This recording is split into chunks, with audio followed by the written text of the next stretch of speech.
Shams, one of the striking things about your biography of Muzaffer Efendi is the incredible beauty of the images that you've provided by and large. And, particularly the images of the Devran, or what we would call Hadra, they're really unique. I've never seen anything like them, nor has anyone else, I suspect, because they appear to be taken in the moment from inside the circle of remembrance. What was it like to photograph something so powerful and dynamic when you were present in that situation? Bismillah ar-Rahman ar-Rahim. Photographing, first of all, one should define what photographing is for myself.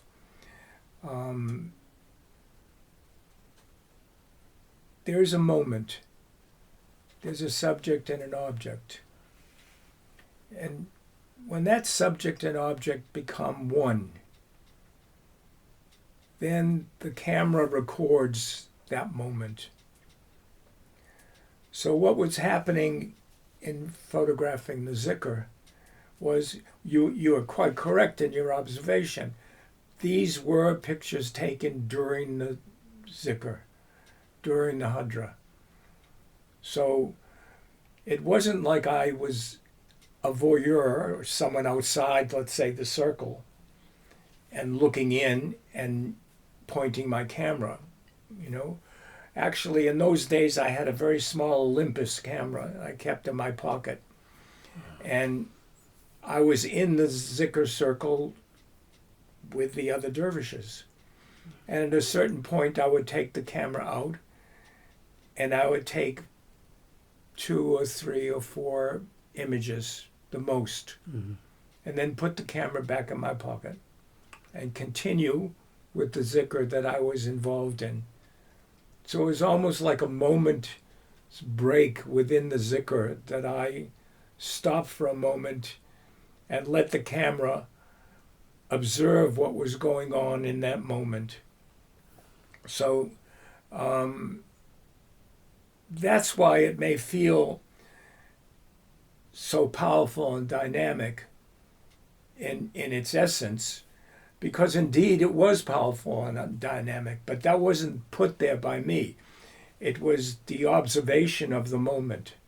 Yes, well, that's what's so unique, because there is, as far as I'm aware, there are no photographs as intimate as that of this kind of ritual of remembrance. I can't think of anything. I mean, our dear friend and colleague Peter Sanders has photographed many of the awliya, but he's done very little photography of the practice itself. It's usually their portrait kinds of photography. So your way of, and even the photographs outside of the dhikr itself, your photographs of Muzaffer Efendi are very unusual. I mean, they're not posed in this sense. They would be, I don't know how you would characterize them, but there would be like editorial photographs where he's in motion. Even the beautiful photograph of him reflecting. I don't know if that was your photograph in the graveyard. Yes. It's just so evocative. It's so it's kind of intimate in a way that it's very hard to find photography like that, and particularly of these kinds of people. Well, again, the moment takes over, and if the photographer can be present to that moment, then the photograph has an essence and an energy that exists within itself. And that is recorded, actually, by the camera. Yeah. So it's more like I'm not doing very much. I'm just observing. Right. the moment and being aware that that moment is something that should be, in my opinion, possibly maintained, you know, and kept in some way, you know. So it happens like that. It's really momentarily, and like in the zikr circle, don't forget the other thing is that one has to consider that whether you have access or not. You know, it's like anything else that you photograph. If you're going to photograph, you know, LeBron James doing a jump shot, you have to have access to be close enough, or you have to have permission to be close enough to be able to record that moment. The same thing with the zikr in a sense. You know, if you don't have access to the moment, then it's not possible to take the photograph. Yeah. What was it that drew you to Muzaffer Efendi and Islam? It's because it was a process. It was a journey that ended in your being with him and embracing Islam. What was it about him that drew you to this Muzaffer way? Efendi was a rather unusual person in the sense that he had a presence that couldn't be ignored. If he walked into a room, everybody in the room knew someone walked in. You know, and they felt an energy and they felt something coming off of him. And when he spoke in such a way that you learned something every time he said some kind of a statement that had to do with Sufism, Islam, whatever, you know. You never left his presence without feeling that you have received something. And I think that's a very important aspect of being with the sheikh, because then it's like your heart responds to his heart. You know, and it's not even anything you think about. It's something that happens in the moment. Yeah. And it doesn't happen to everybody. Yes. Outwardly, Muzaffer Efendi may have appeared to be unorthodox in a way, in the sense that he taught in restaurants and cafes and going from place to place. This is not your sort of stereotypical environment for learning. What was really going on during those sessions? Well, it was more like at a certain point he was being trained by sheikhs and by calligraphers and by people who were Quranic scholars, and he was always being trained by that ever since he was a boy. So he had access to these people, you know, and for example, at one time he became a dervish of Sayyid Ahmed Tahir Murashi, who was the sheikh of the Helveti Shabani, you know, and he was a very unusual man himself, because he didn't have a tekka, he didn't have an organization, you know, as most sheikhs do, or did, especially in those days. You know, some sheikhs never left their village, you know, in those days. So what happened was this sheikh used to come to the murids' shops, to their homes, to coffee shops, to different places, and he would give sohbets and he would teach there. It wasn't necessarily that there had to be a teka, an organization that surrounded you. Well, also the tekas were closed during. Tekas were closed for 25 years. Yes. And actually, it was Muzaffer Efendi who opened the Helveti Teka, right after Faridin Effendi had passed.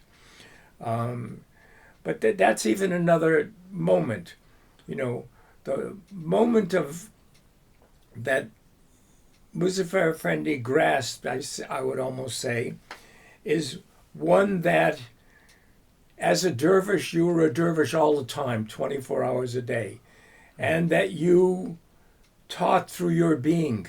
Right.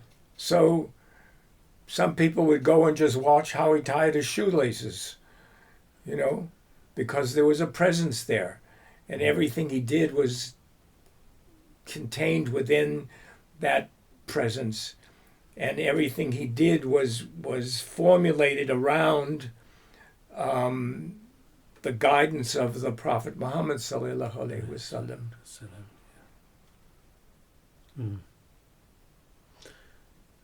What was it, above all else, that distinguished Muzaffer Efendi for you? I mean, what did he mean to you personally?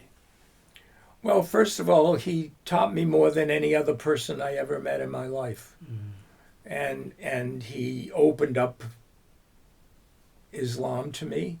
He opened up Sufism to me. And he opened up a way of looking at life that wove the meanings of the Prophet within conversation, all conversation. One of the things that distinguishes him for me as an outsider, as an observer, was how erudite he was, and how steeped he was in knowledge, because in his public persona, he seemed to be someone who had a great deal of joie de vivre, he was a joyful man. Also, yes. He was a joyful, happy person, and that's part of part of the idea of Islam is you don't become just a sad sack that walks around with a a dark cloud over your head.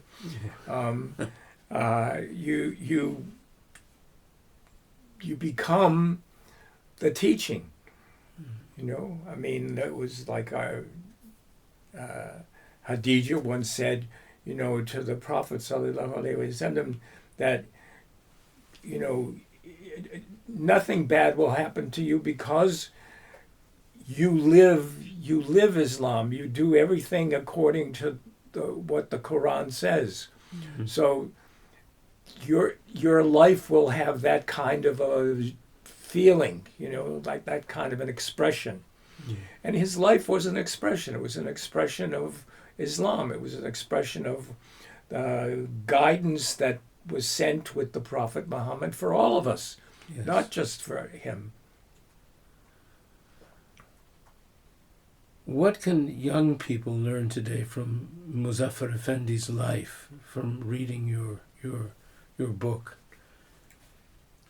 Well, that's an interesting question because, like, what one learns has a lot to do with the capabilities and the capacities that Allah has given each individual, and they're different for everybody. Right. That's why everybody doesn't become a saint and everybody doesn't become, a scholar. Muzaffer Efendi became a scholar. His father was a scholar before him. But before his father, the lineage of his family, the male lineage of his family, were warriors. They were soldiers. And it was his father who broke away from that, and then Muzaffer Efendi followed that line and became a scholar. And what was more important to him was the scholarship of Islam, the living of Islam, than making a living or doing certain things in life that brought you fame or fortune or whatever. He wasn't interested in that. You know, he was a preacher, and he gave the hutubah on Fridays at certain mosques, and he was always known as somebody who you could go to for information regarding Islam and regarding, the Prophet sallallahu alaihi wasallam. But at the same time, he was also a working man. He was a working man. He was a bookseller. Yes, and this fits into a pattern that we see through the whole series of books that we've published, is that these great scholars who we know of now in terms of their legacy as great spiritual beings, were also working people. Almost every one of them was someone who worked. So this idea of someone living in a kind of an ivory tower or in being supported by other people is not really the case. He was well, in a Islam bookseller. there's no monkhood. There's no sitting in a cave and meditating. I'm not saying that's right or wrong or bad or good or whatever. There are great saints of different paths, who have done that and have reached very high states. But my understanding of Islam is that you live in the world, not of the world. Yeah. And you become somebody who joins the world and helps to create a better condition within life, and religion for those around them. Yeah. Why do you think it's necessary for a young Muslim today to seek out spiritual guidance? This is a big question now that we receive. I certainly get this question all the time, and then also spiritual guidance is essential, in my opinion. Yeah. Not only my opinion, but in the opinion of many. Yes. But Allah sent a guide. One of the main things he did within Islam was he sent a guide. The Prophet Muhammad was a guide. Mm. He was somebody that was there to interpret and to guide one through the Quran. Mm. So that in itself is the answer to that question, I believe. But some young people would say, well, that's enough. We have the Prophet Muhammad. Why do we need someone in the world telling us what to do or guiding us? Because I believe it's because the development of the truth is not something that happened in the past. It's something that happens in the moment, in the present moment. Mm-hmm. And which means that the truth is the truth when it occurs to you, when you have found it, not when Jalaluddin Rumi found it 800 years ago, whatever. Mm-hmm. It has to do with your own personal development. And therefore, that development can only be, I would say, brought about through using the capacities and the capabilities that Allah has given to each of us. And that's something that's done right now. Yeah. One of the shuyukh said if we followed the Prophet as in the fullest sense, we wouldn't need a living sheikh because we would already have the guidance, but we don't. and also in editing this series, what becomes very clear is that these people show us who the prophet is in a human form, because you can read books and read descriptions, but it's a different thing to see someone who has taken on some of the attributes of the Prophet alayhi salatu wassalam. So it would seem to me that this is very important.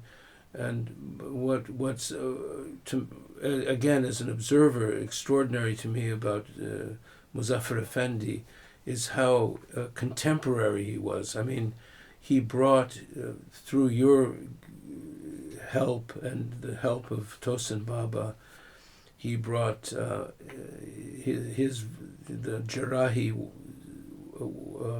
tradition to the Western world, to the U.S. and places where it hadn't appeared before.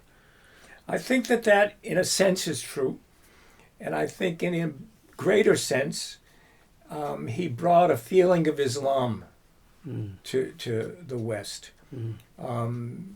more so than just an aspect of Sufism through a tekke, that existed in Istanbul, but it's like, it's like looking in the mirror, you can't have a reflection unless there's an object. Right. So the object is necessary. Okay, so the sheikh becomes an object that will allow you to see a reflection through him or her. And I think that's an important aspect of why we need somebody to guide us and to be present, to observe, how they do something, You must have been one of the first Westerners to engage in the Jarahi tariqa. I mean, you've been when did you enter Islam and the tariqa? This is very, very early 70s. Yeah. Very early 70s. Half century ago. Yeah. It's hard to believe, actually. Time flies when you're having fun. I don't know. Yeah. It's half a century ago now. That's a long time. But when we all started around the same time, and the world is a different place than it was then, and certainly in terms of the perceptions of Islam. I mean, when I entered Islam and began to practice the disciplines of tasawwuf, there was no particular prejudice against Islam at all, because people didn't know anything about it. Now people think they know everything about it because of all the events that have happened. How has that changed from your point of view? I mean, well, I don't know if from my point of view is that important in that way, because it has to do with me, and it has to do with the fact that, as you say, I started a long time ago, when things were different, we still had this, we didn't know anything about Islam, at all. I certainly didn't. I mean, it took a long time before the world, let's say, itself didn't know much about Islam, as far as Islam is from the East is concerned. There was no American Islam. There was no very little American Islam or Sufism or like that. So that aspect, I feel, didn't really take on a presence, albeit not so good sometimes, until even you would say 9/11. You know, most people in the world didn't, as far as the Western world anyway, didn't really know anything about Islam, or what it meant or what it was about. I myself, I was like in my late 20s before I even heard about the Prophet Muhammad sallallahu alaihi wasallam. You know, and then it was as a historical figure, basically, you know, until I connected with certain people that opened up a door, let's say, that allowed one to see a greater aspect of what Islam really was, you know. And at that point, I think when you really see that in its real truth, then you don't have much choice. Yes, I mean, I think we all felt the imperative of becoming Muslim. I mean, I didn't see any alternative myself. It was, that's the irony, is that to me, I looked at it and I said, well, I can't find anything wrong with this, and it looks safe. Then flash forward 40 years, and suddenly it's dangerous, and it's something else. It's distorted. I mean, one of the reasons we set about to publish this series was to counter that perception, particularly among young people. And I don't know, you know, hopefully I think we'll have some success. what's necessary. I think what's necessary for young people and for older people to understand is that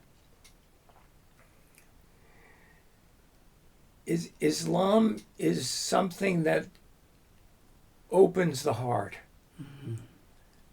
and is a path brought or sent by Allah. You know, and that in itself is a very big thing. Yes. I mean, if and I'm the same as anyone else. Like, when you read the Quran, you know, then do you really believe that Allah is speaking to you? I mean, if one really believes that Allah is speaking to you, you'd have to just sit there and weep. You know, what else could be done?